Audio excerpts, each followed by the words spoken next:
నమస్కారం. Doctor Rao's dental YouTube ఛానల్కి స్వాగతం, సుస్వాగతం. గత 40 సంవత్సరాలుగా గాంధీ ఉస్మానియా హాస్పిటల్లో సర్వీస్ చేసి ప్రస్తుతం అమీర్పేటలో ప్రాక్టీస్ చేస్తున్నారు. సో డాక్టర్ నాగేశ్వరరావు గారి ప్రధాన ఉద్దేశం ఏంటంటే సామాన్య ప్రజలకు కూడా దంతాల పట్ల అవగాహన కల్పించడం ఆయన ప్రధాన ఉద్దేశం.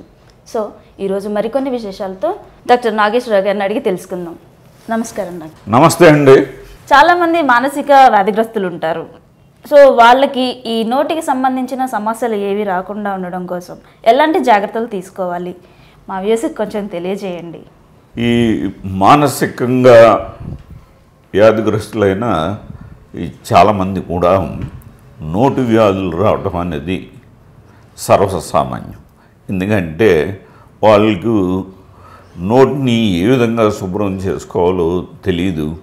అట్లాగే చాలామంది కూడా నోటిని శుభ్రం చేసుకోరు. కాబట్టి వారికి ఈ బంధుమిత్రులు కానీ తర్వాత తల్లిదండ్రులు కానీ దగ్గరుండి వాళ్ళ యొక్క నోటిని అంటే ఏదైనా ఆహారం తీసుకున్న వెంటనే నోటిని శుభ్రంగా బ్రష్ చేసి వాళ్ళు నోటిని ఆరోగ్యంగా ఉంచవలసిన బాధ్యత వారిది. అట్లా ఉన్నట్లయితే వారి యొక్క పళ్ళు పుచ్చిపోకుండా, చిగులు వ్యాధులు రాకుండా, అట్లాగే నాలుక మీద పుళ్ళు రావటం జరుగుతూ ఉంటుంది. అట్లాగే చాలామందికి పళ్ళన్నీ కూడా గారపట్టేస్తుంటాయి.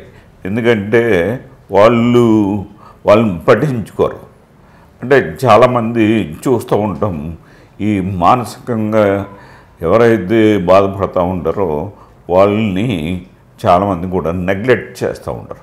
అట్లా నెగ్లెక్ట్ చేయకుండా వారి ఎడ్ల ప్రేమ భావంతో వారి యొక్క మానవతా దృక్పథంతో వారి యొక్క నోటిని అట్లాగే వారు తిన్నప్పుడు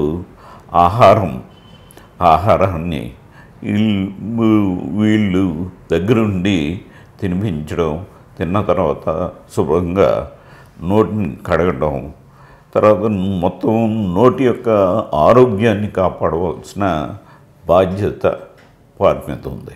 ఈ వీడియో మీకు నచ్చినట్లయితే షేర్ చేయండి, లైక్ చేయండి, సబ్స్క్రైబ్ చేసుకోవడం మర్చిపోకండి. నమస్కారం.